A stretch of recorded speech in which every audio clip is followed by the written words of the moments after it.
บัด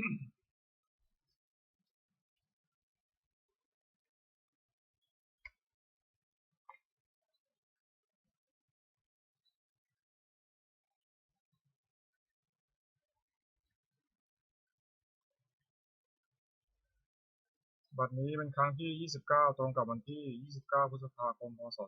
2569ข้าพเจ้าในณัฐพงษ์พิรมเมืองรหัส017ขอเปล่งวาจาสาธยายพุทธมนต์และสาธยายธรรมถวายเป็นพุทธบูชาธรรมบูชาสังฆบูชาและเป็นอาจารยบูชาแด่องค์หลวงปู่ทวดและหลวงปู่ศิลาเทพเทวดาเจ้าทั้งหลายขอจงมาอนุโมทนาในการสวดสาธยายของข้าพเจ้านี้ขออนุภาพคุณพระรัตนตรัยครูบาอาจารย์และเทพเทวดาทั้งหลายโปรดจงบันดาลจิตของข้าพเจ้าเป็นสมาธิอันควรแก่การสวดสาธยายมนต์ต่อไปอรหังสัมมาสัมพุทโธภควาพุทธังภควันตังอภิวาเทมิสวากขาโตภควตาธัมโมธัมมังนัมมัสสามิสุปฏิปันโนภควโตสาวกสังโฆสังฆังนามามิบทสวดชุมนุมเทวดาสัมมันตาตะกาวเรสวัตราคัจฉันตุเทวตาสัทธัมมังมุนิราชสสสุนตุสักขะมุขตังสักเคกาเมจารุเปคิริสิกขาลตเตจันตาลิเถวิมาเนทิเปรเทตะคาเมตารุวนาคาเนเทหาวตุมิเทเตภูมาจายตุเทวาชาลาธาลวิสเมยะขะคันตปนาคาติคันตาสันติเตยังมุนิวารวัจนังสาธุวเมสุนันตุธรรมสวนากาโลยมทันตาธรรมสวนากาโลยมทันตาธรรมสวนากาโลยมทันตาบทสวดนามการสิทธิคาถานะโมตัสสะภะคะวะโตอะระหะโตสัมมาสัมพุทธัสสะนะโมตัสสะภะคะวะโตอะระหะโตสัมมาสัมพุทธัสสะนะโมตัสสะภะคะวะโตอะระหะโตสัมมาสัมพุทธัสสะบทสวดสัจจกริยาคาถานาทิเมสรณังอัญญังพุทโธเมสรณังวรังเอเตนะสัจจาวเชนะโสทิเมหุตุสัพพทานาทิเมสรณังอัญญังธัมโมเมสรณังวรังเอเตนะสัจจาวเชนะโสทิเมหุตุสัพพทานาทิเมสรณังอัญญังสังโฆเมสรณังวรังเอเตนะสัจจาวเชนะโสทิเมหุตุสัพพทาบทสวดมหาสมัยสูตรเอวเมสุตังเอกังสัมยังภควาสักเคสุวิหารติกัปิโลทุสมิมหาวเนมหาตาภิกขุสังเคนะสัทธิมัจจามะตหิภิกขุสัตหิสัพเพเหวะอรหันเตหิทัสสหิจาโลกาตตุหิเทวตาเยปุเยนะสัมมิปิตาโหติภควตาทัสสะยะภิกขุสังฆจานาตโคจตุนังสทาวาสกายิกานังเทวานังอิจฉาโอสียังโคภควาสักเคสุวิหารติกัปิโลทุสมิมหาวเนมหาตาภิกขุสังเคนะสัทธิมัจจามะตหิภิกขุสัตหิสัพเพเหวะอรหันเตหิทัสสหิจาโลกาตตุหิเทวตาเยปุเยนะสัมมิปิตาโหติภควันตังทัศนยะภิกขุสังฆจายานุนามยังปิเยนะภควาเตนุปัสสังกามายามะปัสสังกามิตวาภควโตสันติเตปะเจทาทาภาสายมาติอัตโคตาเทวตาสายถาปินามะพลวาปุริโสสมันติตังวาพังมสารยะภาษาตังวาพังสัมชยะเอวเมวะสุทาวะเสสุเทวสุอันตรหิตาภควโตปุระโตปะโตระหังสุอัตโคตาเทวตาภควันตังอภิวาเทวายกรรมตังอัตังสวยกรรมตังทิตาโกเอกาเทวตาภควโตสันติมังคังอัตถสีมหาสมโยปวานะสมิงเทวกายาสมาคตาคตมะอิมังธรรมะสมยังทักขิตาเยวะปราชิตาสังคันติอัตโคปราเทวตาภควโตสันติมังคังอัตถสีตตาภิโตสมาถังสุจิตังอัตโนชุกรรมตังสุสาเทวะเนตานิฆาหิตวะอิทยานิขันตุปันติตาติอัตโคปราเทวตาภควโตสันติมังคังอัตถสีเชตวะกิลังเชตวะบริทังเทกิลังหัสมะเมชาเตจันติสุขาวิมลาตถุมตาสุตาสุโสนาคาติอัตโคปราเทวตาภควโตสันติมังคังอัตถสียิกิตังสารนังคตาเสนเตธมิสันติอภัยภูมิมหัญญามนุสังเหียงยวะกายังบริบูรสันติติอัตโคภควาภิกขุมันเตสียพยนะภิกขุทัสสุโลกาจตุสุเทวตาสมิทิตาหันติตถาคตังทัสสนิยาภิกขุสังฆจาเยวิเตภิกขุเอสมุทิตามัทนังอรันโตสัมมาสัมพุทธาเตสัมปิภควันตานังเอตปรมาเยวะเทวตาสมิทิตาอเหสงสัยทัพพิมหายตาระหิเยวิเตภิกขุทุวิสันติอนาคตามันทนังอรันโตสัมมาสัมพุทธาเตสัมปิภควันตานังเอตปรมาเยวะเทวตาสมิทิตาทุวิสันติสายทัพพิมหายตาระหิอาจิกิสามิภิกขเวเทวะกายนังนามานิกิตายิสามิภิกขเวเทวะกายนังนามานิ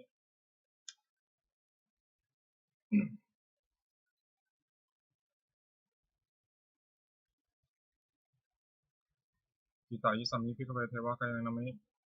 เทวะกายนังนามานิเตสิสามิภิกขเวเทวะกายนังนามานิตังสุนัตถะสุขามนาสิโรภะตังสิสามิติเอวมเตติโกเตภิกขุภควโตปัจจตุสงฆ์ภควาอิตัทวจะ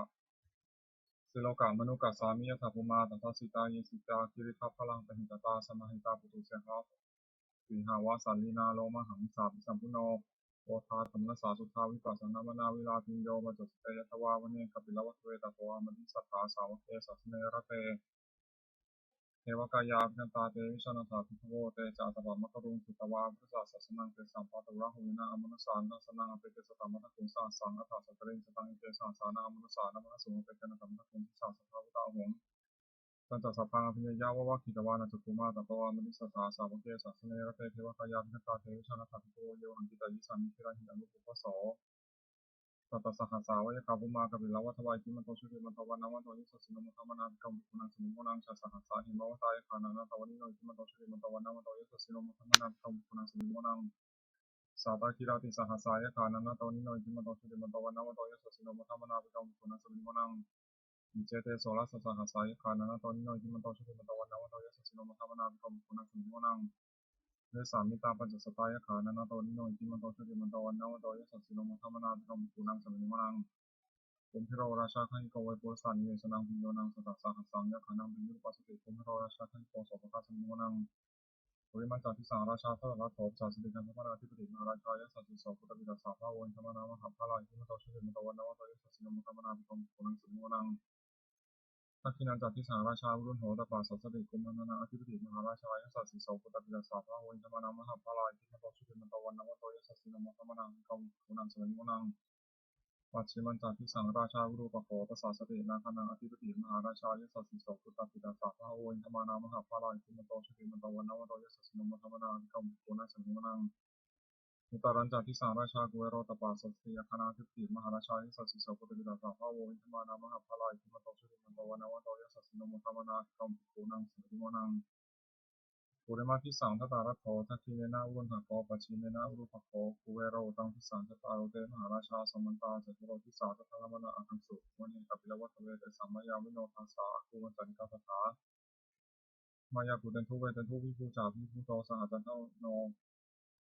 กามาเสโถจาคินุคันทุนิคันตุจาปานาโทปมัญโยจาเทวสุโตสมาตริจิตเสนโนทันตะโพนโรชาชโลโตอาภูมิจักสิโตเทวะติมพรุสุริยวัฏสาเอเตเตเตจาราติโนกันทภาสาราชุมนธรรมนาภิกขุปุนังสมิโมนัง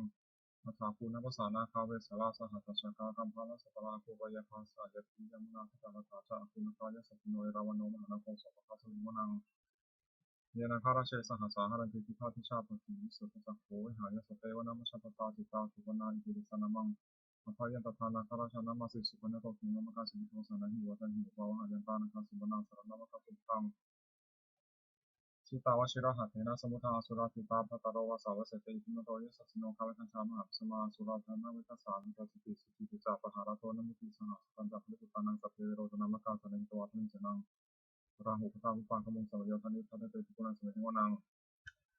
อาโปเจเทวาปฐวิจาเตชวายโยตัสสะโมรุณาวรุณเทวาโสโมจายสัสสะหาเมตตากรุณาคาวิกะเมตตากรุณากายิกาอคุเทวายสัสสิโนทัสเสเตทัสสะทะกายสัพเพนะนะตานิโนอิทิมโตชุติมโตวันนวโตยัสสสิโนมัตตมนาภิกขุปุนังสมิโมนังเวนทูจเทวาสหลีจาสมาจตุเวยมาจันทสุบริสัทเทวาจันทมกุบุรคิตาสุริยสุบริสัทเทวาสุริยมกุบุรคิตานักขันนิบุรคิตวาคุมทวะละหกาวสุนังวาสวเสโตสัพโพมกาปุริโตทัสเสเตทัสสะทะกายสัพเพนะนะตานิโนอิทิมโตชุติมโตวันนวโตยัสสสิโนมัตตมนาภิกขุปุนังสมิโมนังอัฏฐาภูสาภูเทวาชลามติสิกขาริวะอภิกาจโรชาจาอุมาปุพานิพาสิโนวรุณาสังธรรมาจาจุตาจันเนสิกาสุริยาลุจราภูวาภูวาสาวเนสิโนทัสเสเตทัสสะทะกายสัพเพนะนะตานิโนอิทิมโตชุติมโตวันนวโตยัสสสิโนมัตตมนาภิกขุปุนังสมิโมนังสมานามหาสมานามนุสามนุสตมาคิทาปุสิกาภูวาภูมโนปุสิกาอัฏฐาภูหารโยเทวายะเจวิหิตวาสิโนปาราคามหาปาราคาภูเทวายะสัสสิโนทัสเสเตทัสสะทะกายสัพเพนะนะตานิโนอิทิมันโตชุติมันโตวันนวันโตยัสสสิโนมัทธมนากัมมุงภิกขุนังสมิโมนังสุกาการุมหาอรุณาอาภูทันสาสหโอตตะเกหาพระมุขาภูเทวาวิจักนาสัทธามตาหารัคชามิสกาจายสัสสิโนพนัญญังอาคาบิชโนยสาโชสติทัสเสเตทัสสะทากายสัพเพนะนะโตนิโนอิทิมันโตชุติมันโตวันนวันโตยัสสสิโนมัทธมนาภิกขุภิกขุนังสมิโมนังเห็นมิยาตุจิตายามากัตถกาจายสัสสิโนสัมปิตกาลามาเสนาชุตินามาจารสวานิมานาทิโนอาคูตาภูปรานิมิตาทัสเสเตทัสสะทากายสัพเพนะนะโตนิโนอิทิมันโตชุติมันโตวันนวันโตยัสสสิโนมัทธมนาภิกขุภิกขุนังสมิโมนังสัทเถเตเทวานิกายาสัทเถนะนะโตนิโนนามันวานินะขันจุมิเยจันเยสัริสาสหะพระพุทธสริมิธีรังคันนามราสวังนักขิมิพัตรังนังคังจันทวะสิตาติตังสุขัมมาปรามโตสัพพุตาอิทิมโตสาสัง สันนังกุมารโรติโสจาโสปะคาสมิติวนังสัสสัพพมาโรคานังมหาพมาทิฏฐิปติอุปปันโนชุติมันโตพิสมากายโยยิโสสิโสทัสเสตอิสระอากูปัจเจกาวสวัติโนเตสัจจามิชวาคาหาริโตปัจเจวาริโตเจจสัพเพวิกันเตสินเทเวสัพพมะเกมราเสนาภิกามิปัสสะคณะสามัญญาคณะหาพันธารักษณะพระมะโทสมันตาปะเทวาริธรรมโมมุจิตาโตชินังอิทิทาธามาเสโนกันหาเสนาเปสิวิปานินาตระมหาตัสสะรังคตวันเทราวังยะถาภูสโกมิโสธนายันโตสัมมิชุโตตถาโสติภาวติสัมพุทโธเทวะเถ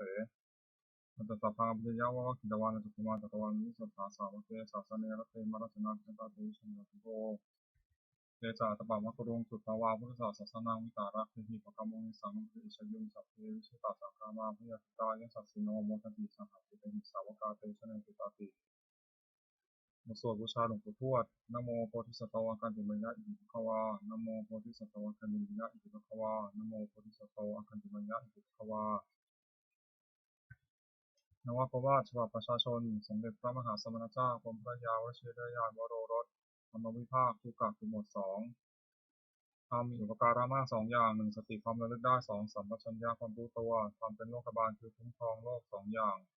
หนึ่งฮิริความละอายแก่ใจสองโอตบะความเกรงกลัวทำมันทำให้งามสองอย่างหนึ่งสติความอดทนสองสุรจาความเฉลียวบุคคลหาได้ยากสองอย่างหนึ่งบุปการีบุคคลผู้ทำอุปการะก่อนสองกตัญญูกตเวทีบุคคลผู้รู้อุปการะที่ท่านทำแล้วและตอบแทนติกาคือหมวดสามรัตนะสามอย่างพระพุทธหนึ่งพระธรรมหนึ่งพระสงฆ์หนึ่งท่านผู้สอนให้ประชุมชนประพฤติชอบด้วยกายวาจาใจตามพระธรรมวินัยที่ท่านเรียกว่าพระพุทธศาสนาชื่อพระพุทธเจ้าสองพระธรรมวินัยที่เป็นคำสั่งสอนของท่านชื่อพระธรรมสามหมู่ชนที่ฟังคำสอนของท่านและปฏิบัติชอบตามพระธรรมวินัยชื่อพระสงฆ์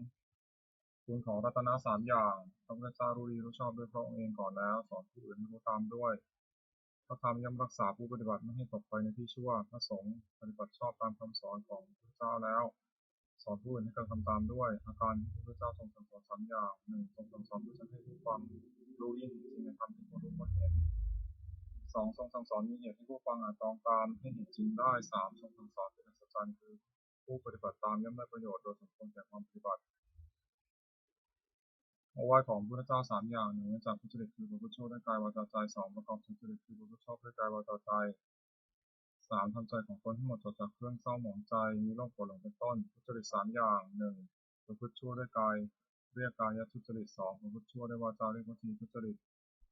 สามประพฤติชั่วด้วยใจเรียกมโนทุจริตกายทุจริตสามอย่างฆ่าสัตว์หนึ่งละช่อหนึ่งประพฤติผิดในกามหนึ่งวจีทุจริตสี่อย่างพูดเท็จหนึ่งพูดส่อเสียดหนึ่งพูดคำหยาบหนึ่งพูดเพ้อเจ้อหนึ่งมโนทุจริตสามอย่างโลภอยากได้ของเขาหนึ่งปฏิบัติปองร้ายเขาหนึ่งผิดจากครองทำหนึ่งทุจริตสามอย่างนี้เป็นผิดไม่ควรทำแต่ละเสียสุจริตสามอย่างหนึ่งประพฤติชอบด้วยกายสุจริตสองประพฤติชอบด้วยวาจาวจีสุจริตสามประพฤติชอบด้วยใจมโนสุจริตกายสุจริตสามอย่างเว้นจากฆ่าสัตว์หนึ่งเว้นจากฆ่าช่อหนึ่งเว้นจากผู้ผิดในกามหนึ่งวจีสุจริตสี่อย่างเว้นจากผู้ผิดหนึ่งเว้นจากผู้ส่อเสียดหนึ่งเว้นจากผู้คำหยาบหนึ่งเว้นจากผู้เพ้อเจ้อหนึ่งมโนสุจริตสามอย่างไม่โลภอยากได้ของเขาหนึ่งไม่พยาบาทปองร้ายเขาหนึ่งชอบตามครองทำหนึ่งสุจริตสามอย่างนี้เป็นผิดควรทำควรประพฤติอกุศลมูลสามอย่างร่างเงาของอกุศลและอกุศลมูลมีสามอย่างคือโลภะอยากได้หนึ่งโทสะที่ประทุษร้ายเขาหนึ่งโมหะหลงไม่รู้จริงหนึ่งเมื่ออกุศลมูลเหล่านี้โลภะโทสะโมหะก็ดีอยู่แล้วอกุศลอื่นที่ยังไม่เกิดขึ้นก็เกิดขึ้นที่เกิดแล้วก็เจริญมากขึ้นเห็นนั้นโกละเสียกุศลมูลสามอย่างร่างเงาของกุศลและกุศลมูลมีสามอย่างคืออโลภะไม่อยากได้หนึ่งอโทสะไม่คิดประทุษร้ายเขาหนึ่งโมหะไม่หลงหนึ่งถ้ากุศลมูลเหล่านี้อโลภะโทสะโมหะก็ดีอยู่แล้วกุศลอื่นที่ยังไม่เกิดขึ้นก็เกิดขึ้นที่เกิดแล้วก็เจริญมากขึ้นเห็นนั้นควรให้เกิดมีในสันดานสัพพุริสบัญญัติคือข้อที่สัตบุรุษตั้งไว้สามอย่างหนึ่งทานสละสิ่งของของตนเพื่อเป็นประโยชน์แก่ผู้อื่นสองประพฤติชาติถือบวชเป็นอุบายเว้นจากการเบียดเบียนกันและกันสามมาตาปิฎูปฐานปฏิบัติมารดาบิดาของตนให้เป็นสุขปานากาปฏิปทาคือปฏิบัติไม่ผิดสามอย่างหนึ่งอินทรียสังวรสังโฆมีศีลหกคือตาหูจมูกลิ้นกายใจไม่ให้มียินได้ในเวลาเห็นรูปฟังเสียงดนตรีลิ้มรสถูกต้องโผฏฐัพพะรู้ธรรมอารมณ์ด้วยใจสองโภชเนมตัญญิตาแต่ประมาณในการกินอาหารแต่พอสมควรไม่มากไม่น้อยสามชาคยันโยกประกอบความเพียรเพื่อจะชำระใจให้หมดจดไม่เห็นแก่น้อยมากนักบุญกิริยาวัตถุสามอย่างสิ่งเป็นที่ตั้งในการบำเพ็ญบุญเรียกบุญกิริยาวัตถุโดยย่อมีสามอย่างหนึ่งทานไมมุสลิมด้วยการบริจาคทานสองเสียไมมุสลิมด้วยการรักษาศีลสามภาวนาไมมุสลิมด้วยการเจริญภาวนา สามัญลักษณะสามอย่างลักษณะที่เสมอกันแก่สังขารทั้งปวงในสามัญลักษณะแต่ละเขาเรียกแต่เป็น3อย่าง1อนิจจตาความเป็นของไม่เที่ยง2ทุกขตาความเป็นทุกข์3อนัตตาความเป็นของไม่ใช่ตนจตุกะคือหมวด4วุฒิคือธรรมเป็นเครื่องเจริญ4อย่าง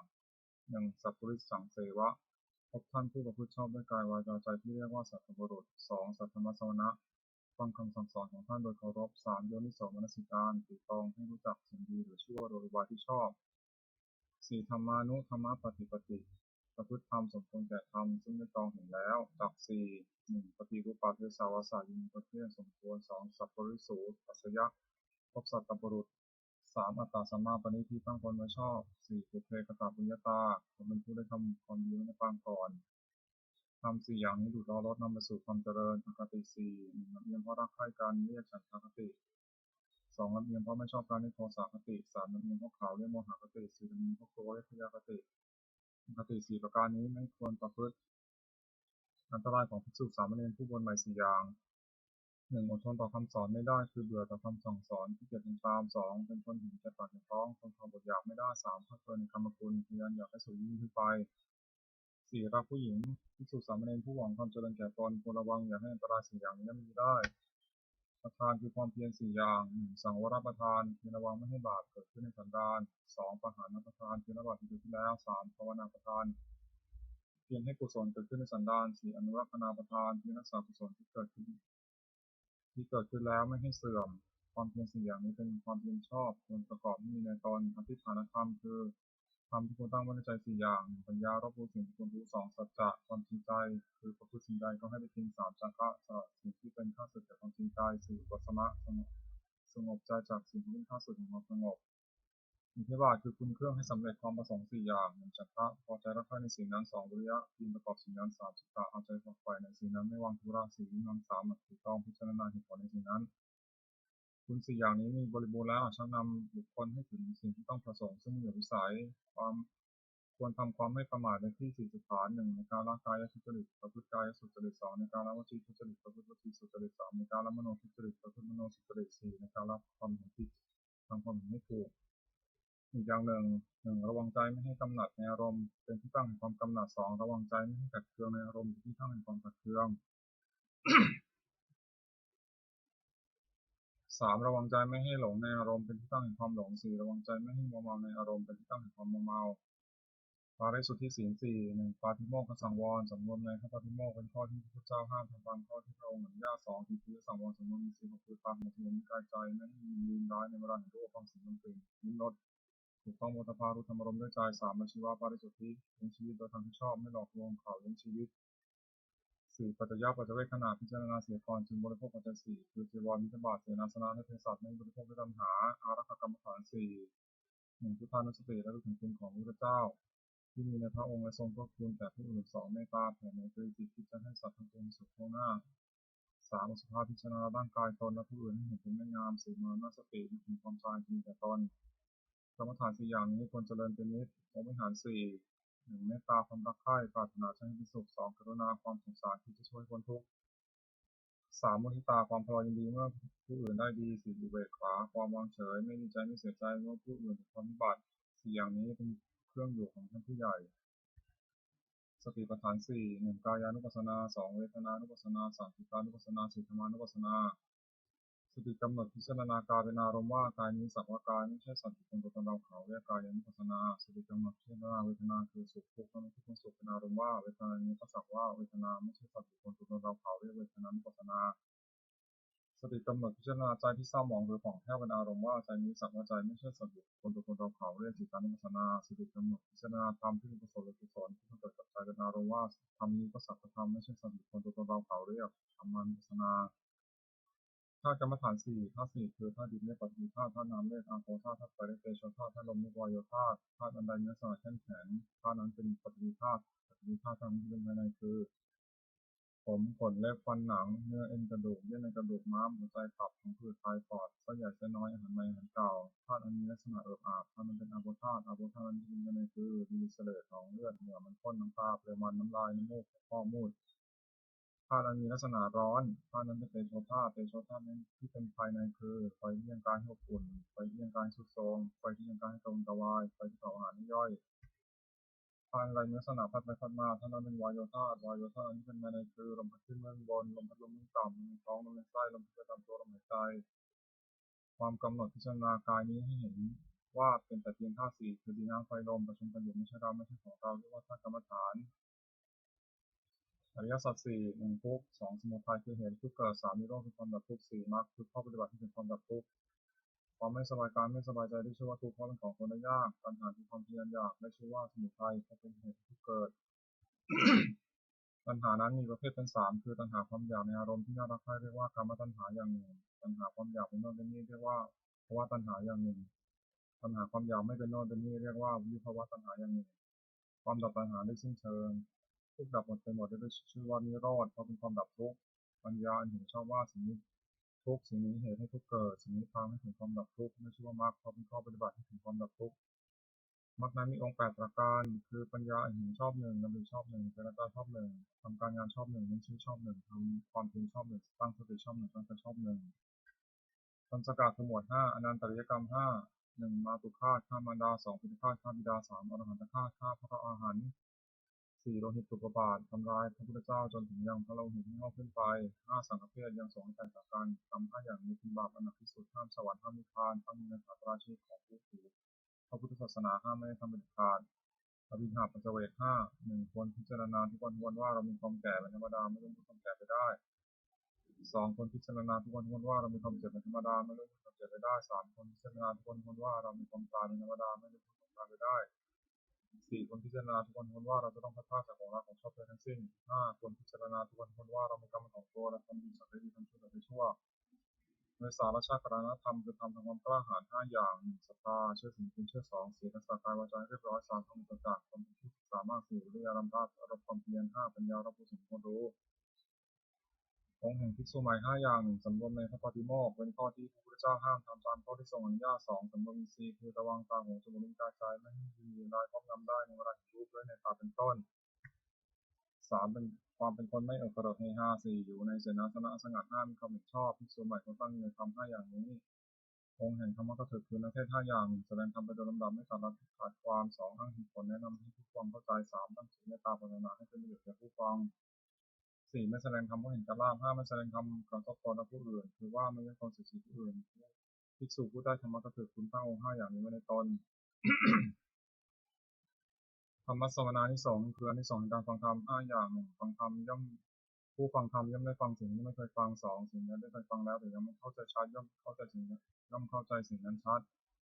3บรรเทาความสงสัยเสียได้4ทำความเห็นที่ถูกต้องได้5จิตของผู้ฟังย่อมผ่องใสพระคือทำเป็นกำลัง5อย่างศรัทธาความเชื่อ2วิริยะความเพียร3สติความระลึกได้4สมาธิความตั้งใจมั่น5ปัญญาความรอบรู้อินทรีย์5ก็เรียกเพราะเป็นใหญ่ในจิตของตนนิวรณ์5ทำอันกั้นจิตไม่ให้บรรลุความดีเรียกว่านิวรณ์มี5อย่าง1พอใจรักใคร่ในอารมณ์ที่ชอบใจมีรูปเป็นต้นเรียกกามฉันทะ2ปองร้ายผู้อื่นเรียกพยาบาท3ความที่จิตหดหู่และเคลิบเคลิ้มเรียกถินมิทะ4ฟุ้งซ่านและรำคาญเรียกอุทธัจจะกุกุจจะ5ลังเลไม่ตกลงได้เรียกวิจิกิจฉาขันธ์5กายกับใจนี้แบ่งออกเป็น5กองเรียกขันธ์5 1รูป2เวทนา3สัญญา4สังขาร5วิญญาณธาตุ4คือดินน้ำไฟลมประชุมกันเป็นกายนี้เรียกว่ารูปความรู้สึกว่าความรู้สึกอารมณ์ว่าเป็นสุขคือสบายกายสบายใจหรือเป็นทุกข์คือไม่สบายกายไม่สบายใจหรือเฉยๆคือไม่ทุกข์ไม่สุขเรียกว่าเวทนาความจำได้หมายรู้คือจำรูปเสียงกลิ่นรสโผฏฐัพพะอารมณ์ที่เกิดกับใจได้เรียกว่าสัญญาเจตสิกธรรมคืออารมณ์ที่เกิดกับใจในส่วนนี้เรียกกุศลในส่วนชั่วเรียกอกุศลในส่วนกลางไม่ดีไม่ชั่วเรียกขับพยาธิเรียกว่าสังขาร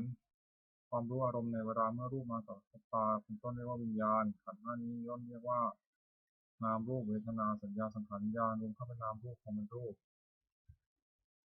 สักกะคือหมวด6คารวะ6อย่างความเมื่อเปื้อนในพระพุทธเจ้า1ในพระธรรม1ในพระสงฆ์1ในความศึกษา1ในความไม่ประมาท1ในปฏิสันถานคือต้อนรับปราศัย1ภิกษุคนทำคารวะ6ประการนี้สารณียธรรม6อย่างทำเป็นที่ตั้งแห่งความให้นึกถึงเรียกสารณียธรรมมี6อย่างคือ1เขาไปตั้งกายกรรมประกอบด้วยเมตตาในพระภิกษุสามเณรสำนักและรับหลังคือผู้คนฝ่ายกิจธุระของเพื่อนกันด้วยกายมีพยาบาลภิกษุไข้เป็นต้นด้วยจิตเมตตา2เข้าไปตั้งวจีกรรมประกอบด้วยเมตตา ในเพื่อนภิกษุสามเณรทั้งต่อหน้าและรับหลังเพื่อช่วยขนขวายในกิจธุระของเพื่อนกันด้วยวาจาเช่นกล่าวสั่งสอนเป็นต้นด้วยจิตเมตตา3เข้าไปตั้งมโนกรรมประกอบด้วยเมตตาในเพื่อนภิกษุสามเณรทั้งต่อหน้าและรับหลังคือคิดแต่สิ่งที่เป็นประโยชน์แก่เพื่อนกัน4แบ่งปันลาภที่ตนได้มาแล้วโดยชอบธรรมให้แก่เพื่อนภิกษุสามเณรไม่หวงไว้บริโภคจำมาผู้เดียว5รักษาศีลบริสุทธิ์เสมอกันกับเพื่อนภิกษุสามเณรอื่นๆไม่ทำตนเป็นที่รังเกียจผู้อื่น6มีความเห็นร่วมกันกับภิกษุสามเณรอื่นๆไม่วิวาทกับใครๆเพราะมีความเห็นผิดกันทำ6อย่างนี้ทำผู้ประพฤติให้เป็นที่รักที่เคารพของผู้อื่นเป็นไปเพื่อความสงเคราะห์กันและกันเป็นไปเพื่อความไม่วิวาทกันและกันเป็นไปเพื่อความพร้อมเพรียงเป็นอันหนึ่งอันเดียวกันอายตนะภายใน6ตาหูจมูกลิ้นกายใจอินทรีย์6ก็เรียกอายตนะภายนอก6รูปเสียงกลิ่นรสโผฏฐัพพะคืออารมณ์ที่มาถูกต้องกายธรรมคืออารมณ์เกิดกับใจอารมณ์6ก็เรียก วิญญาณ6อาศัยรูปกระทบตาเกิดความรู้เพื่อเรียกจักรวิญญาณอาศัยเสียงกระทบหูเกิดความรู้เพื่อเรียกสัตตวิญญาณอาศัยกลิ่นกระทบจมูกเกิดความรู้ขึ้นเรียกคานวิญญาณอาศัยรสกระทบลิ้นเกิดความรู้ขึ้นเรียกชิวหาวิญญาณอาศัยโผฏฐัพพะกระทบกายเกิดความรู้ขึ้นเรียกกายวิญญาณอาศัยธรรมเกิดกับใจเกิดความรู้ขึ้นเรียกมโนวิญญาณสัมพันธ์6อายตนะภายในมีตาเป็นต้นอายตนะภายนอกมีรูปเป็นต้นวิญญาณมีจักรวิญญาณเป็นต้นกระทบกันด้วยสัมผัสมีชื่อตามอายตนะภายในเป็น6คือจักขุสัมผัสโสตสัมผัสฆานสัมผัสชิวหาสัมผัสกายสัมผัสวิญญาณสัมผัสเวทนา6สัมผัสนั้นเป็นปัจจัยให้เกิดเวทนาเป็นสุขบ้างทุกข์บ้างไม่ทุกข์ไม่สุขบ้างมีชื่อตามอายตนะภายในเป็น6คือจักขุสัมผัสชาเวทนาโสตสัมผัสชาเวทนาฆานสัมผัสชาเวทนาชิวหาสัมผัสชาเวทนากายสัมผัสชาเวทนามโนสัมผัสชาเวทนาธาตุ6ปฐวีธาตุคือธาตุดินอาโปธาตุคือธาตุน้ำเตโชธาตุคือธาตุไฟวายธาตุคือธาตุลม5กับ1ปฐวีธาตุคือธาตุดิน2อาโปธาตุคือธาตุน้ำ3เตโชธาตุคือธาตุไฟ4วายธาตุคือธาตุลม5อากาศธาตุคือช่องว่างในกาย6วิญญาณธาตุคือความรู้อะไรได้สัตตกะคือหมวด7อปาริหานิยธรรม7อย่างทำไม่เป็นที่ตั้งแห่งความเสื่อมเป็นไปเพื่อความเจริญฝ่ายเดียวชื่อว่าอปาริหานิยธรรม7อย่างคือ1มันประชุมกันเนืองนิด2เมื่อประชุมก็พร้อมเพรียงกันประชุมเมื่อเลิกประชุมก็พร้อมเพรียงกันเลิกพร้อมเพรียงช่วยกันทำกิจที่2จะต้องทำ3ไม่บัญญัติสิ่งที่พระเจ้าไม่บัญญัติขึ้นไม่ถอนสิ่งที่พระองค์ทรงบัญญัติไว้แล้วสมาทานศึกษาในสิกขาบทธรรมที่พระองค์ทรงบัญญัติไว้4ภิกษุเราใดเป็นผู้ใหญ่เป็นประธานในสงฆ์เคารพนับถือภิกษุเหล่านั้นเพื่อฟังพระคำของท่าน5ไม่ร่วมหน้าเกิดความอยากที่เกิดขึ้น6ดีในเสนาสนะป่า7ตั้งใจอยู่ว่าเพื่อนภิกษุสามเณรซึ่งเป็นผู้มีศีลซึ่งยังไม่มาสู่อาวาสขอให้มาที่มาแล้วขออยู่ในสุขทำ7อย่างนี้ตั้งอยู่ในที่ใดที่นั่นไม่มีความเสื่อมเลยมีแต่ความเจริญฝ่ายเดียวอริยทรัพย์7ทรัพย์คือคุณความดีที่มีในสันดานอย่างประเสริฐเรียกอริยทรัพย์7อย่างคือ1ศรัทธาเชื่อถือคุณเชื่อ2ศีลรักษากายวาจาเรียบร้อย3มีความละอายต่อบาปทุจริต4โอตตัปปะสรุปโอตบาท5ทำกุศลจากความเป็นคนเคยได้ฟังมามากคือจำทรงความและรู้ศิลปะวิทยามาก6จาคะสละให้กับสิ่งของของตนแก่คนที่คนให้ปัน7ปัญญารอบรู้สิ่งที่เป็นประโยชน์และไม่เป็นประโยชน์สัพพุริสธรรม7อย่างธรรมของสัตบุรุษเรียกสัพพุริสธรรม7อย่าง1ธรรมัญญุตาความเป็นผู้รู้จักเหตุเช่นรู้จักว่าเหตุนี้เป็นเหตุสิ่งนี้เป็นเหตุแห่งสุขสิ่งนี้เป็นเหตุแห่งทุกข์2อัตถัญญุตาความเป็นผู้รู้จักผลเช่นรู้จักว่าสุขเป็นผลแห่งเหตุอันนี้ทุกข์เป็นผลแห่งเหตุอันนี้3อัตตัญญุตาความเป็นผู้รู้จักตนว่าเราชาติตระกูลยศศักดิ์สมบัติบริวารความรู้และคุณธรรมทั้งนี้แล้วประพฤติตนให้สมควรแก่ที่เป็นอยู่อย่างไร4มัตตัญญุตาความเป็นผู้รู้จักประมาณในการแสวงหาเครื่องเลี้ยงชีวิตแต่โดยทางที่ชอบและจักประมาณในการบรรลุแต่พอควร5กาลนิตาความเป็นผู้รู้จักการเวลาอันสมควรในอันประกอบกิจนั้นๆ6ปริสัญญุตาความเป็นผู้รู้จักประชุมชนและกริยาที่ต้องประพฤติต่อประชุมชนนั้นๆว่าหมู่นี้เมื่อเข้าไปหาจะต้องทำกริยาอย่างนี้จะต้องพูดอย่างนี้เป็นต้น7บุคลาภโรปรัญญุตาความเป็นผู้รู้จักด้วยบุคคลว่าผู้นี้เป็นคนดีคนคบผู้นี้เป็นคนดีคนคบเป็นต้นสัพพุริสธรรมอีก7อย่าง1สัตตบุรุษประกอบด้วยธรรม7ประการคือมีศรัทธามีความละอายต่อบาปมีความกลัวต่อบาปเป็นคนที่ได้ฟังมากเป็นคนมีความเพียรเป็นคนมีสติมั่นคงมีปัญญาจะปรึกษาสิ่งใดกับใครๆก็ไม่ปรึกษาเพื่อจะเป็นตัวและผู้อื่น2จะปรึกษาสิ่งใดกับใครๆก็ไม่ปรึกษาเพื่อจะเป็นตัวและผู้อื่น3จะคิดสิ่งใดก็ไม่คิดเพื่อเบียดเบียนตนและผู้อื่น4จะพูดสิ่งใดก็ไม่พูดเพื่อจะเบียดเบียนตนและผู้อื่น5จะทำสิ่งใดก็ไม่ทำเพื่อจะเบียดเบียนตนและผู้อื่น6มีความเห็นชอบมีเห็นว่าทำดีได้ดีเป็นผู้ได้ชั่วเป็นต้น7ให้ทานโดยเคารพคือเอื้อเฟื้อแก่ ของที่ตัวให้และผู้รับทานนั้นไม่ทำการหยุดทิ้งเสียโภชงเจ็ดหนึ่งสติความระลึกได้สองธรรมวิจยะความสองธรรมสามวิริยะความเพียรสี่ปิติความอิ่มใจห้าปัสสัทธิความสงบใจและอารมณ์หกสมาธิความตั้งใจมั่นเจ็ดอุเบกขาความวางเฉยเรียกตามประเภทว่าสติสัมโพชฌงค์ไปโดยลำดับจนถึงขั้นอุเบกขาสัมโพชฌงค์อัตตาสมุทแปดโลกธรรมแปดธรรมที่ครอบงำสัตว์โลกอยู่และสัตว์โลกย่อมเป็นไปตามธรรมนั้นไม่ว่าโลกธรรมนั้นมีแปดอย่างคือมีลาภหนึ่งมีลาภหนึ่งมียศหนึ่งมียศหนึ่งมีพาหนึ่งสรรเสริญหนึ่งสุขหนึ่งทุกข์หนึ่งในโลกธรรมแปดประการนี้อย่างใดอย่างหนึ่งเกิดขึ้นแล้วควรพิจารณาว่าสิ่งนี้เกิดขึ้นแล้วแก่เราก็แต่ว่ามันไม่เที่ยงเป็นทุกข์มีความแปรปรวนเป็นธรรมดาควรรู้ตามที่เป็นจริงอย่าให้มันครอบงำจิตได้คืออย่ายินดีในส่วนที่ปรารถนาอย่ายินร้ายในส่วนที่ไม่ปรารถนา ลักษณะตัดสินธรรมวินัยแปดประการทำเหล่าใดเป็นไปเพื่อความกำหนัดย้อมใจหนึ่งเป็นไปเพื่อความประกอบทุกหนึ่งเป็นไปเพื่อความสะสมกองกิเลสหนึ่งเป็นไปเพื่อความอยากใหญ่หนึ่งเป็นไปเพื่อความไม่สันโดษดีด้วยความมีอยู่คือมีนี่และอยากได้นั่นหนึ่งเป็นไปเพื่อความคุกคีด้วยหมู่คณะหนึ่งเป็นไปเพื่อความเกลียดค้านหนึ่งเป็นไปเพื่อความยุ่งยากหนึ่งทำเหล่านี้ถึงก็ว่าไม่ใช่ธรรมไม่ใช่วินัยไม่ใช่คำสั่งสอนของพระศาสดาทำเหล่าใดเป็นไปเพื่อความคลายกำหนัดหนึ่งเป็นไปเพื่อความปราศจากทุกหนึ่งเป็นไปเพื่อความไม่สะสมกองกิเลสหนึ่งเป็นไปเพื่อความอยากอันน้อยหนึ่งเป็นไปเพื่อความสันโดษดีด้วยของมีอยู่หนึ่งเป็นไปเพื่อความสงัดจากหมู่หนึ่ง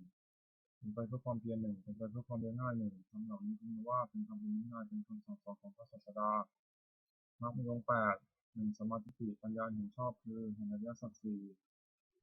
สองสัมมาสังกัปปะดำริชอบคือดำริจากกามหนึ่งดำริในอันไม่พยาบาทหนึ่งดำริในอันไม่เบียดเบียนหนึ่ง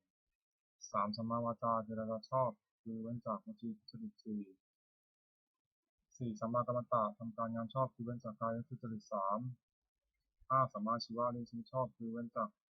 ความเลี้ยงชีวิตโดยทางที่ผิดหกสัมมาวายามะเพียรชอบคือเพียรในที่สี่สถานเจ็ดสัมมาสติระลึกชอบคือระลึกในสติปัฏฐานทั้งสี่แปดสัมมาสมาธิตั้งใจไว้ชอบคือเจริญฌานทั้งสี่ในองค์มรรคทั้งแปดนั้นเห็นชอบดำริชอบสงเคราะห์เข้าในปัญญาสิกขาวาจาชอบการงานชอบเลี้ยงชีพชอบสงเคราะห์เข้าในศีลสิกขาเรียนชอบระลึกชอบตั้งใจไว้ชอบสงเคราะห์เข้าในจิตสิกขานวากาศคือหมวดเก้ามละคือมนทินเก้าอย่างโกรธหนึ่งลบหลู่บุญคุณท่านหนึ่งวิสัญญาหนึ่งเป็นหนึ่งมัญญาหนึ่งมังโอนหนึ่งทุกคนหนึ่งมีความปรารถนาละมุกหนึ่งจิตหนึ่งทัศกะคือหมวดสิบอกุศลกรรมบทสิบจะเป็นกายกรรมคือทำด้วยกายสามอย่างปาณาติบาตทำในชีวิตสัตว์ที่โตร่วงคือฆ่าสัตว์สองอธินาทานถือเอาสิ่งของที่เจ้าของไม่ได้เลือกการขโมยสามการเมสุฉาจารประพฤติผิดในกามจะเป็นวจีกรรมคือทำด้วยวาจาสี่อย่างสี่มุสาวาทพูดเท็จห้าปิสนาวาจาผู้ส่อเสียดหกพรุษาวาจาผู้คำหยาบเจ็ดสัมภปราปะผู้เพ้อเจ้อจะเป็นมโนกรรมคือทำด้วยใจสามอย่างแปดอภิชาโลภอยากได้ของขาวเก้าพยาบาทปองร้ายเขาสิบมิจฉาทิฏฐิผิดจากกองธรรมกรรมสิบอย่างนี้ด้วยทางบาปไม่ควรดำเนินกุศลกรรมบทสิบจะเป็นกายกรรมสามอย่างหนึ่งปานาติปาตาเวรมณีรู้จักทำชีวิตสัตว์ของร่วงสองอธินาทนาเวรมณีเนื่องจากเดี๋ยวสิ่งของที่เจ้าของไม่ได้ให้เลือกการขโมยสามการมีชิมิชาจาราเวรมณีเนื่องจากประพฤติผิดในการสี่จัดเป็นวจีกรรมคือทำด้วยวาจาสี่อย่างสี่มุสาวาทมุสาวาทาเวรมณีเว้นจากผู้เท็จห้าปิสุนายาวาจายาเวรมณีเว้นจากผู้ส่อเสียดหกอรุษยาวาจายาเวรมณีเว้นจากผู้คำหยาบเจ็ดสัมภปราปาเวรมณีเว้นจากผู้เพ้อเจ้อจัดเป็นมโนกรรมคือทำด้วยใจสามอย่างแปดอนันติชาไม่โลภอยากได้ของเขาเก้าอภัยบาทไม่พึงหลักต้องร้ายเขาสิบสมาธิถึงช่องตามกองธรรมกรรมสิบอย่างนี้เป็นทางบุญควรดำเนินบุญกริยาทุกสิบอย่างหนึ่งทานามัยบุญสำเร็จด้วยการบริจาคทานสองศีลไมัยบุญสำเร็จด้วยการรักษาศีลสามภาวนามัยบุญสำเร็จด้วยการเจริญภาวนาสี่อปัจจยานามัยบุญสำเร็จด้วยการประพฤติผ่อนถ่อมตนแก่ผู้ใหญ่ห้าวิยาวัจจะมัยบุญสำเร็จด้วยการช่วยผลฝ่ายในกิจที่ชอบหกปฏิภาณามัยบุญสำเร็จด้วยการให้ส่วนบุญเจ็ดปัตตานุโมทนามัยบุญสำเร็จด้วยการอนุโมทนาส่วนบุญแปดธรรมสวนัยบุญสำเร็จด้วยการฟังธรรมเก้าธรรมเทศนามัยบุญสำเร็จด้วยการแสดงธรรมสิบพิจิตรกรรมการทำความเห็นในตรงทำที่บรรพชิตควรพิจารณาในเมืองสิบอย่างหนึ่งบรรพชิตควรพิจารณาในเมืองว่าวันนี้เรามีเพศต่างจากพฤหัสแล้วการกิริยาใดๆของสมณะเราต้องทำการกิริยานั้นๆสองบรรพชิตควรพิจารณาในเมืองว่าความมีชีพของเราไม่เป็นผู้อื่นเราควรทำตัวให้เขาได้ง่ายสามบรรพชิตควรพิจารณาในเมืองว่าการกายวาจาอย่างอื่นที่เราจะต้องทำให้ดีขึ้นไปกว่านี้ไม่มีอีกไม่ใช่เพียงเท่านี้สี่บรรพชิตควรพิจารณาในเมืองว่าตัวของเราเองผิดเพียงตัวของเราเองโดยสิ่งได้หรือไม่ห้าบรรพชิตควรพิจารณาในเมืองว่าผู้ใครควรแล้วผิดเพียงเราโดยสิ่งได้หรือไม่ 6บรรพชิตคนพิจารณาเนืองๆว่าเราจะต้องพัดพลาดจากของรักของชอบใจทั้งนั้น7บรรพชิตคนพิจารณาเนืองๆว่าเรามีกรรมเป็นของตัวเราทำดีจากได้ดีทำชั่วจากได้ชั่ว8บรรพชิตคนพิจารณาเนืองๆว่าคนคืนล่วงไปแบบนี้เราทำอะไรอยู่9บรรพชิตคนพิจารณาเนืองๆว่าเรายินดีที่สงัดหรือไม่10บรรพชิตคนพิจารณาเนืองๆว่าคุณพิเศษของเรามีอยู่หรือไม่ที่จะให้เราเป็นผู้ไม่เก้อเขินในเวลาเพื่อนบรรพชิตถามในการภายหลังนาถกรณธรรมคือทำที่พึ่ง10อย่าง4รักษากายวาจาให้เรียบร้อย2พหุสัจจะความเป็นผู้ได้สดับสับฟังมาก3กัลยาณมิตรตาความเป็นผู้มีคุณงาม4สวาจัสตาความเป็นผู้ง่ายสอนง่าย5อินทรณียสุขคตาความขยันช่วยเอาใจใส่ในกิจวัตรของเพื่อนที่สุสามเณร6ธรรมะธรรมตาความใคร่ในธรรมชอบ7วิริยะเพียรเพื่อจะละความชั่วประพฤติความดี8สันโดษยินดีด้วยผ้านุ่งห่มอาหารนอนที่นั่งนยาตามมีทำได้9สติจำการที่ได้ทำและคำที่พูดแล้วไม่นานได้10ปัญญารอบรู้ในกองสังขารตามเป็นจริงอย่างไรคาถาวัตถุคือถ้อยคำที่คนพูด10อย่าง1อภิชกถาถ้อยคำที่ชักนำให้มีความปรารถนาน้อย2สันตุติกถาถ้อยคำที่ชักนำให้สันโดษมีด้วยปัจจัยตามมีทำได้3ปวิเวกถาถ้อยคำที่ชักนำให้สงัดกายสงัดใจ4อสัมสักขคถาถ้อยคำที่ชักนำให้รับคนด้วยหมู่5วิริยารัมภกถาถ้อยคำที่ชักนำให้ปรารภความเพียร6ศีลกถาถ้อยคำที่ชักนำให้ตั้งอยู่ในศีล7สมาธิกถาถ้อยคำที่ชักนำให้ทำใจให้สงบ8ปัญญากถาถ้อยคำที่ชักนำให้เกิดปัญญา9วิมุตติกถาถ้อยคำที่ชักนำให้ทำใจให้พ้นจากกิเลส10วิมุตติญาณทัศนกถาถ้อยคำที่ชักนำให้เกิดความรู้ความเห็นในความที่ใจพ้นจากกิเลสอนุสติคืออารมณ์คุณระลึก10ประการ1พุทธานุสติระลึกถึงคุณของพระเจ้า2ธรรมานุสติระลึกถึงคุณของพระธรรม3สังฆานุสติระลึกถึงคุณของพระสงฆ์4ศีลานุสติระลึกถึงศีลของตน5จาคานุสติระลึกถึงทานที่ตนบริจาคแล้ว6เทวตานุสติระลึกถึงคุณที่ทำให้บุคคลเป็นเทวดา7มรณสติระลึกถึงความตายที่จะมาถึงตน8กายคตาสติระลึกทั่วไปในกายให้เห็นว่าไม่งามน่าเกลียดโสโครก9อานาปานสติตั้งสติกำหนดลมหายใจเข้าออก10อุปสมานุสติระลึกถึงคุณพระนิพพานซึ่งเป็นที่ระงับกิเลสและกองทุกข์อกินากาคือหมวดเบตเตเลสของกิเลสคือโทษขึ้นสมอง10อย่าง1พิชชาวิสมาโลภะละโมบไม่สม่ำเสมอคือความเพ่งเล็ง2โทสะร้ายกาจ3โกธะโกรธ4อุปาณหะถูกโกรธไว้5มัคคะลบหลู่ถึงท่าน6ปราสาทที่เสมอคือยกโทษถึงท่าน7อิสาริษยาคือความเห็นดีทนอยู่เห็นเขาได้ดีทนอยู่ไม่ได้8มัจฉริยะกรณี9มารยาเจ้าเล่ห์10สัพพยะโอ้อวด11สัมภะดื้อ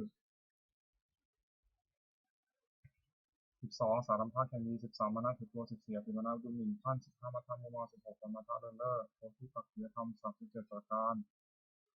4ประการ4สัมมาประธาน4วิบาก4อินทรีย์5พลัง5โพชฌงค์7มรรคมีองค์8ที่ปฏิบัติจตุกะกรรมกิเลสคือเครื่องเศร้าหมองคือกรรมเครื่องเศร้าหมอง4อย่าง1ปาณาติบาตทำชีวิตสัตว์ให้ตกล่วง2อธินาทานหรือเอาสิ่งของที่เจ้าของไม่ได้ให้ด้วยการขโมย3กรรมเอสุวิชาจารหรือผิดในกรรม4มุสาวาทพูดเท็จกรรม4อย่างนี้นักปราชญ์ไม่สรรเสริญเลยอบายมุขคือเหตุเครื่องชิบหาย4อย่าง1ความเป็นนักเลงหญิง2ความเป็นนักเลงสุรา3ความเป็นนักเลงเล่นการพนัน4ความคบคนชั่วเป็นมิตรข้อ4ประการนี้ไม่ควรประกอบทิฏฐิทำให้การทำประโยชน์มีประโยชน์ในปัจจุบัน4อย่างฐานะสัมปทานพร้อมด้วยความหมั่นในการประกอบกิจเพื่อในชีวิตก็ดีในการศึกษาเราเรียนก็ดีในการทำธุระหน้าที่ของตนก็ดี2อารักขาสัมปทาพร้อมด้วยการรักษาคือรักษาทรัพย์ที่แสวงหามาได้ด้วยความหมั่นไม่ให้เป็นอันตรายก็ดีรักษาการเงินของตัวไม่ให้เสื่อมเสียไปก็ดี3กัลยาณมิตรตาความมีเพื่อนเป็นคนดีไม่คบคนชั่ว4สัมมาชีวิตาความมีชีวิตตามสมควรแก่กำลังทรัพย์ที่หาได้ไม่ให้เปิดเผยนักไม่ให้ฟูมไฟนักสัมปรายิตถประโยชน์คือประโยชน์ภายหน้า4อย่าง1ศรัทธาสัมภาพร้อมด้วยศรัทธาคือเชื่อสิ่งที่คนเชื่อเช่นเชื่อว่าทำดีได้ดีทำชั่วได้ชั่วเป็นต้น2ศีลสัมปทานพร้อมด้วยศีลคือรักษากายวาจาเรียบร้อยดีไม่มีข้อ3จาคะสัมปทานพร้อมด้วยการบริจาคทานการเฉลี่ยสิ่งที่แก่ผู้อื่น4ปัญญาสัมปทานพร้อมด้วยปัญญารู้จักบาปบุญคุณโทษประโยชน์มิใช่ประโยชน์เป็นต้นมิตรปฏิรูปคือคนที่มี4จำพวก1คนปอกลอก2คนมีแต่พูด3คนหัวประจบ4คนจะชวนในทางทิศหาย คนสี่จำพวกนี้ไม่ใช่มิตรแต่คนเป็นมิตรให้คนคบคนปอกลอกมีลักษณะสี่คิดเอาแต่ได้ฝ่ายเดียวสี่ให้น้อยคิดเอาให้ได้มากไม่มีภัยแก่ตัวจึงรับเอาผิดของเพื่อนสี่คบเพื่อนเพราะเห็นแก่ประโยชน์ของตัวทนอยู่กับผู้มีลักษณะสี่เก็บเอาของโรงแรมมาปราศัยอ้างเอาของที่ไม่มีมาปราศัยเพราะด้วยสิ่งหาประโยชน์นี้ได้สิ่งของฝากที่ไม่ได้คนผมประจบมีลักษณะสี่จะทำชั่วก็คอยตามจะทำดีก็คอยตามต่อหน้าว่าสรรเสริญรับหลังก็นินทาคนชักชวนในทางชิบหายมีลักษณะสี่ชักชวนดื่มน้ำเมาชักชวนเที่ยวกลางคืนชักชวนให้มัวเมาในการเล่นชักชวนเล่นการพนันมิตรแท้จำพวกมีการะมีพวกสุขร่วมทุกข์มีนักประโยชน์มีความรักใคร่มีจำพวกนี้เป็นมิตรแท้คนคบมีอุปการะมีลักษณะสี่ป้องกันเพื่อนผู้ประมาทแล้วป้องกันทรัพย์สมบัติของเพื่อนผู้ประมาทแล้วไม่มีภัยเป็นที่ทำมาได้เมื่อมีธุระช่วยออกทรัพย์ให้เกินกว่าที่ออกปากมีร่วมสมร่วมทุกข์ในลักษณะสี่ขยายความลับของตนแก่เพื่อนเปิดความลับปิดความลับของเพื่อนไม่ให้แพร่พายไม่ละทิ้งในยามวิบัติแม้ชีวิตของสละแทนได้มีได้ประโยชน์ในลักษณะสี่ห้ามไม่ให้ทำความชั่วให้ตั้งอยู่ในความดีให้ฟังสิ่งที่ไม่เคยฟังบอกทางสอนให้มีความรักใคร่มีลักษณะทุกข์ด้วยสุขด้วยโทษถึงคนอื่นที่เพียนเพื่อนรับรองคนที่พูดสรรเสริญเพื่อนสังขาวัตถุสี่อย่างทานให้กับสิ่งของตนแก่ผู้อื่นคนให้ทานปิยวาจาเจรจาวาจาที่อ่อนหวานอัตถจริยาประพฤติสิ่งที่เป็นประโยชน์แก่ผู้อื่นสมานตตาความเป็นคนมีตนเสมอไม่ถือตัวคุณสี่อย่างนี้เป็นเครื่องยึดเหนี่ยวใจของผู้อื่นไม่ได้สุขของคฤหัสถ์สี่อย่างสุขเกิดแต่ความมีทรัพย์สุขเกิดแต่การจ่ายทรัพย์บริโภคสุขเกิดแต่ความไม่ต้องเป็นหนี้ สุขเกิดแต่ประกอบการงานที่ปราศจากโทษความปรารถนาของบุคคลในโลกที่สมัยได้ยากสี่อย่างขอสมบัติจงเกิดมีแก่เราโดยทางที่ชอบขอยศจงเกิดมีแก่เรากับญาติพวกพ้องขอเราจงรักษาอายุให้ยืนนานเมื่อทิ้งชีพแล้วขอเราจงไปบังเกิดในสวรรค์ ทำเป็นเหตุให้สมหมายมีอยู่สี่อย่างศรัทธาสัมปทาถึงความด้วยศรัทธาศีลสัมปทาถึงความด้วยศีลจาคะสัมปทาถึงความด้วยประจักษ์ตาปัญญาสัมปทาถึงความด้วยปัญญาตระกูลนั้นมั่งคั่งจะตั้งอยู่นานไม่ได้เพราะสถานที่ไม่แสวงหาพัสดุที่หายแล้วไม่บูรณะพัสดุที่ทำค่าไม่รู้จักประมาณในการบริโภคทรัพย์ตั้งสตรีหรือบุรุษผู้ศีลให้เป็นแม่เรือนพ่อเรือนที่หวังจะดำรงตระกูลควรเว้นสถานประการนี้เสียธรรมของพระว่าสัจจะสัตย์ซื่อแก่การธรรมะรู้จักข่มจิตของตนขันติอดทนจาคะสละให้ปันสิ่งของตนอยู่คนให้ปันสกะประโยชน์เกิด แต่การถือโภคทรัพย์ห้าอย่างแสวงหาโภคทรัพย์ได้ในทางชอบแล้วเลี้ยงตัวมารดาบิดาบุตรภรรยาบอกให้เป็นสุขเลี้ยงเพื่อนฝูงให้เป็นสุขบำบัดอันตรายที่เกิดแต่เหตุต่างๆคำพีห้าอย่างคือกอไก่ยาติพีสงเคราะห์ญาติขอไข่อภิพิธีต้อนรับแขกขอควายปลุกพระเปรตรีทำบุญอุทิศให้ผู้ตายของงูราชพีหวายเป็นหลวงมีภาษีความต้นต่อจานเทวตาปีทำบุญอุทิศให้เทวดาบริจาคทานในสมณพราหมณ์ผู้ประพฤติชอบปาณาติปาตาเวรมณีเว้นจากทำชีวิตสัตว์ตกล่วงไปอธินาทนาเวรมณีเว้นจากเอาสิ่งของเจ้าของไม่ได้ให้ด้วยการขโมยกามเมสุมิจฉาจาราเวรมณีเว้นจากประพฤติผิดในกามมุสาวาทาเวรมณีเว้นจากประเภทสุราเมรยมัชฌปมาทฐานาเวรมณีเว้นจากดื่มน้ำเมาคือสุราและเมรัยอันเป็นเครื่องของประมาทห้าประการนี้เพื่อควรรักษาเป็นนิจมิจฉาวนานิชาคือการค้าขายไม่ชอบธรรมห้าอย่างค้าขายเครื่องประหารค้าขายมิตรสารค้าขายเป็นเพื่อสำหรับข้าเป็นอาหารค้าขายน้ำเมาค้าขายยาพิษการค้าขายห้าอย่างนี้เป็นข้อห้ามอุบาสกไม่ให้ประกอบสมบัติของอุบาสกห้าประการประกอบด้วยศรัทธามีศีลบริสุทธิ์ไม่ถือมงคลเกินข่าวคือเชื่อกรรมไม่เชื่อมงคลไม่แสวงหาเขตบุญนอกพุทธศาสนาห้ามบำเพ็ญบุญแต่ในพุทธศาสนาอุบาสกพึงตั้งสมบัติ5ประการและเว้นจากวิบัติ5ประการซึ่งวิปริตจากสมบัตินั้นชักกะที่6 ปุราติมทิฏคือที่เบื้องหน้ามารดาบิดาปัจฉิมทิฏคือที่เบื้องขวาอาจารย์ปัจฉิมทิฏคือที่เบื้องหลังบุตรภรรยาอุตรทิฏคือที่เบื้องซ้ายมิตรเหตุทิฏคือที่เบื้องต่ำบ่าวอุปริมทิฏคือที่เบื้องบนสมณพราหมณ์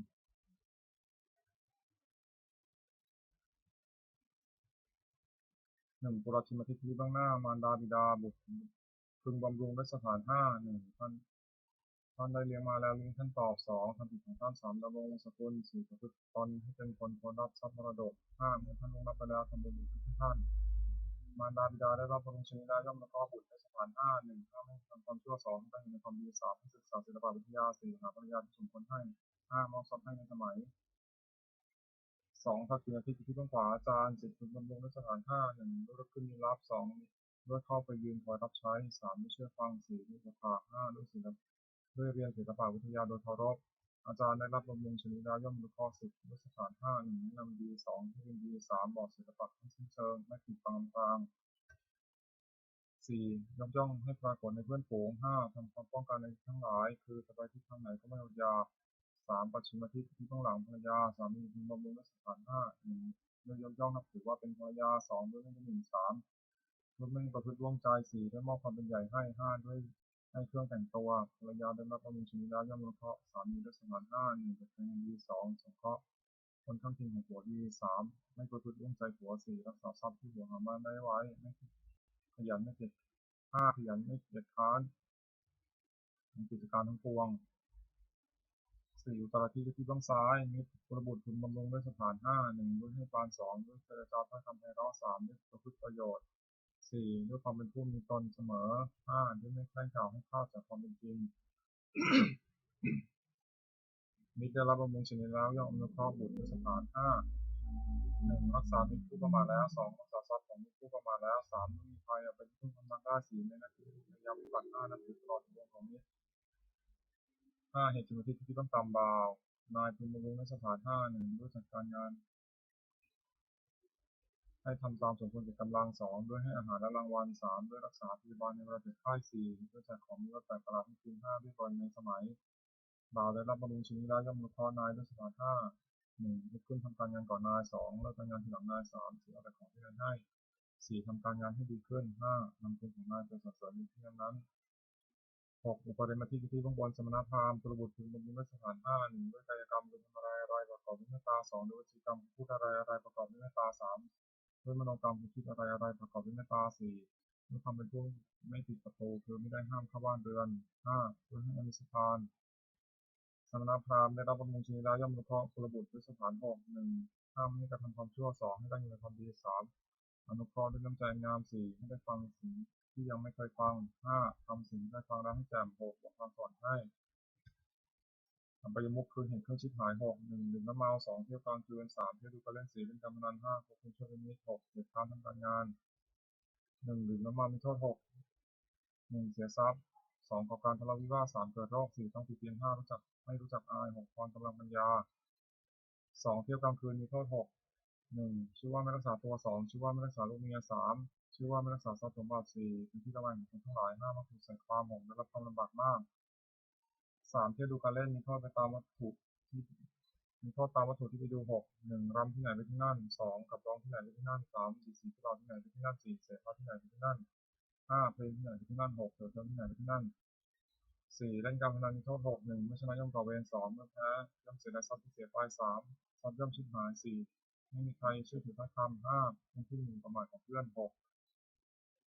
ไม่มีใครประสงค์แสดงงานด้วย5คบคนชั่วเป็นมิตรมีโทษตามบุคคลที่ครบ6 1นำให้เป็นนักเลงการพนัน2นำให้เป็นนักเลงเจ้าชู้3นำให้เป็นนักเลงเล่า4นำให้เป็นคนลวงเขาเป็นของปลอม5นำให้เป็นคนลวงเขาซึ่งหน้า6นำให้เป็นคนหัวไม้6เกียรติค้านทำการงานมีโทษ6 1มักให้อ้างว่าหนาวนักก็ไม่ทำการงาน2มักให้อ้างว่าร้อนนักก็ไม่ทำการงาน3มักให้อ้างว่าเวลาเย็นแล้วไม่ทำการงาน4มักให้อ้างว่ายังใช้อยู่แล้วไม่ทำการงาน5มักให้อ้างว่าหิวนักก็ไม่ทำการงาน6มักให้อ้างว่ากระหายนักก็ไม่ทำการงานผู้หวังความเจริญด้วยโภคทรัพย์พึงเว้นเหตุเครื่องชิบหาย6ประการนี้เสียปฏิทนาคาถายาเทวตาสันติวิหารวาชินีปุริคเรปุริคเรตัญญิตัญญิตาธรรมะเทนะโพวันตุปุชิตาโสติโรเวทาวิหารมันเทเรเทระธรรมชานวกาจติโพสารามิกาธนาปฏิวัสกาคามาตุเทสานิคามาติสาราสัพพันธุตาสุขิตาพุทธเตชลาผู้ชายวิจาอันทสัมภวาสังเกตทัตตาธโมปปาติกานิยนิการธโมรังปฏิสเตสัพพิติภาษากรติสัพยังธ าตุจิราสตังธโมธรรมทราจักขลาสังโฆตุสมัคควะทายะจหิตายะจันเฮระคตุสัมโมสัพพิติธรรมะตริโนวิสัมปตุเนยะมาธรรมเยระทวิติเตสันนาโหตุสัพพิปานิโนพุทธัสสะเนสมัทรังโมชินโตกาลโยโมสตุวุติภวะสัพพนังสมิทังนิตินิพนิมาตาปิตาตัสสะชังนิจังรักติปะกังวังธรรมนานาชโนปชังรักตุสัพพะเยาวตาวุโยชนะคาถาทุกขปตาติทุกขาพิยปตาติพิยาสุขปตาติสุขาหุตุสัพพินานิโนเอตาวตาจามิสัมปตามุสัพพะสัพพะวะนโมตุสัพพะสัมปติสิทธิยาทานังทัพตุสัพพะยาสีรังทัพตุสัพพะตาภาวนาพิทังตุปัสสุขะทัพตาสมองคนคาถาโหตุสัพพังสมองหรังรักตุสัพพะเทวตาสัมมุทันุภเวนะสตุตุนันตรังโหตุสัพพังสมองหรังรักตุสัพพะเทวตาสัพพะธรรมานุภเวนะโสติโหตุนิรันตรังโหตุสัพพังสมองหรังรักตุสัพพะเทวตาสัพพะสังฆานุภเวนะโสติโหตุนิรันตรังสัพเพพุทธาพระปัตตาปัจเจกนันเตรียมพลังหันตานันจาติชนะรักขมังคัมิสัพพะโสสัพเพพุทธาพระปัตตาปัจเจกนันเตรียมพลังหันตานันจาติชนะรักขมังคัมิสัพพะโสสัพเพพุทธาพระปัตตาปัจเจกนันเตรียมพลังหันตานันจาติชนะรักขมังคัมิสัพพะโสสัพเพพุทธาพระปัตตาปัจเจกนันเตรียมพลังหันตานันจาติชนะรักขมังคัมิสัพพะโสสัพเพพุทธาพระปัตตาปัจเจกนันเตรียมพลังหันตานันจาติชนะรักขมังคัมิสัพพะโสสัพเพพุทธาสัพเพพุทธาพระปัตตาปัจเจกนันเตรียมพลังหันตานันจาติชนะรักขมังคัมิสัพพะโสสัพเพพุทธาพระปัตตาปัจเจกนันเตรียมพลังหันตานันจาติชนะรักขมังคัมิสัพพะโสสัพเพพุทธาพระปัตตาปัจเจกนันเตรียมพลังหันตานันจาติชนะรักขมังคัมิสัพพะโสสัพเพพุทธาพระปัตตาปัจเจกนันเตรียมพลังหันตานันจาติชนะรักขมังคัมิสัพพะโสบทแผ่เมตตาให้ตนเองอาหารสุขิโตโหมิขอให้ข้าพเจ้ามีความสุขอาหารทุกข์โหมิขอให้ข้าพเจ้าปราศจากความทุกข์อาหารเวโรโหมิขอให้ข้าพเจ้าปราศจากเวรอาหารพยาบาทโหมิขอให้ข้าพเจ้าปราศจากอุปสรรคอันตรายทั้งปวงสุขียตนังปริหารามิขอให้ข้าพเจ้าจงมีความสุขกายสุขใจรักษากายวาจาใจให้พ้นจากความทุกข์ภัยทั้งปวงเถิดสวดแผ่เมตตาให้สรรพสัตว์ทั้งหลายสัพเพสัตตาสัตว์ทั้งหลายที่เป็นทุกข์เกิดเจ็บตายด้วยกันหมดทั้งสิ้นเอาเวลาของตัวจงมีสิ่งสุขเถิดอย่าได้มีเวรจากกันและกันเลยพยาประชาของตัวจงมีสิ่งสุขเถิดอย่าได้มีเวรซึ่งกันและกันเลยอันนี้ข่าวของตัวจงมีสิ่งสุขเถิดอย่าได้มีความทุกข์กายทุกใจเลยสุขียตนังปริหารันตุจงมีความสุขกายสุขใจรักษาตนให้พ้นจากภัยทั้งสิ้นเถิดแผ่เมตตาอุทิศสัพเพสัตตาสัพพะโหตุอเวราสุขาชีวิโนขอสัตว์ทั้งหลายอยู่ในเวรกันและกันเลยจงเป็นผู้ดำรงชีพอยู่สุขทุกเมื่อเถิดกตังบุญยังพลังไม่หังสัพพิทักษีพ้นตุเตขอสัตว์ทั้งหลายจงได้สวยผลบุญที่พระเจ้าได้บำเพ็ญด้วยกายวาจาใจและนั้นเถิด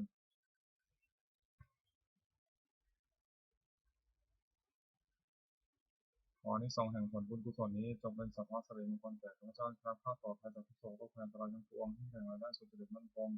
ในสัมมาชีวชอบธรรมเพราะว่าไม่มีอดอยากยากจนเหยไม่มีแก่ข้าพเจ้าขอให้ข้าพเจ้ามีสมาธิผิดตั้งมั่นในคำสอนในองค์สมเด็จสัมมาสัมพุทธเจ้าดำรงอยู่ในความดีงามตลอดกาลนานอีกทั้งขอเทพเทวดาทั้งหลายผู้ได้อนุโมทนาสาธุการในบุญกุศลนี้โปรดประสิทธิ์ประสาทพาน้อมส่งและพระเหนือมงคลสุขมงคลผู้ช่วยด้วยสติบนมหายานุศิลารวมถึงวัตถุมงคลที่คงได้สั่งสิ่งนำมาเลยจะสร้างขึ้นให้ถึงวัตถุนุภาพเทวานุภาพและดิการนุภาพศักดิ์สิทธิ์อำนวยผลให้สิริมงคลแก่ทุกข้าพองและผู้ชาทุกประการเถิด